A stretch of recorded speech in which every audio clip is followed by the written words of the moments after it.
Viete, ako vyzerá kniha prianí a sťažností v 21. storočí? Prekvapujúco jednoducho, pokiaľ máte ten správny telefón. Namiesto ručného vypisovania rôznych papierov v reštaurácii či obchode, teraz stačí iba niekoľko kliknutí do mobilu. Výhodou je to, že na vaše hodnotenie či upozornenie môže reagovať obsluha prakticky okamžite. Cieľom novej aplikácie je odstrániť chyby pri obsluhe a personál nielen karhať, no zároveň ho aj viesť k neustálemu zlepšovaniu sa.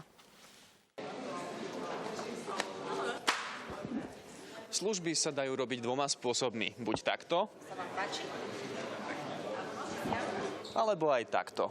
Spätná väzba sa dosiaľ k nadriadeným dostávala veľmi ťažko alebo vôbec. Vďaka novej aplikácii by sa to však malo zmeniť. Ľudia nepotrebujú kričať na sociálnych sieťach, ak sú nespokojní, ale naopak chcú s tými manažermi hovoriť. Stačí niekoľko kliknutí a obchod či reštaurácia dostanú okamžite spätnú väzbu o kvalite obsluhy. Služby robia ľudia.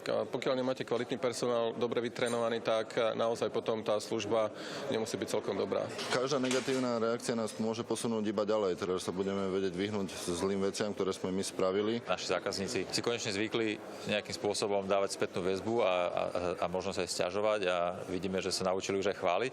Pri povahe Slovákov bolo zapojenie sa do tohto projektu pre mnohé prevádzky riziko. Obávali sme sa, že vytvoríme veľký nadávací systém, ale môžem povedať, že sme milo prekvapení. Z tisícok recenzií je totiž až 95% pozitívnych. Na tie reaguje aj samotný personál okamžite. Bohužiaľ, keď som vyjadrila negatívny názor, tak ešte som nedostala feedback. Slovenský zákazník je stále náročnejší a dôležité je, že nezabúda. Bez neustáleho zlepšovania tak jednotlivé prevádzky oňho môžu ľahko prísť. Prístup personálu je často priamo úmerný výške platov. Niet divu, stačí štatistika za ostatný kvartál. Najnižšie mzdy mali zamestnanci v ubytovacích a stravovacích službách, kde dosiahla iba 532 eur. Bohužiaľ sme tlačení rôznymi nákladmi, ktoré jednoducho nepustia. Je však na samotných prevádzkároch, aby so zamestnancami stále pracovali a výsledkom budú nielen pozitívne recenzie, ale najmä spokojní zákazníci. Michal Rybanský, televízia JOJ.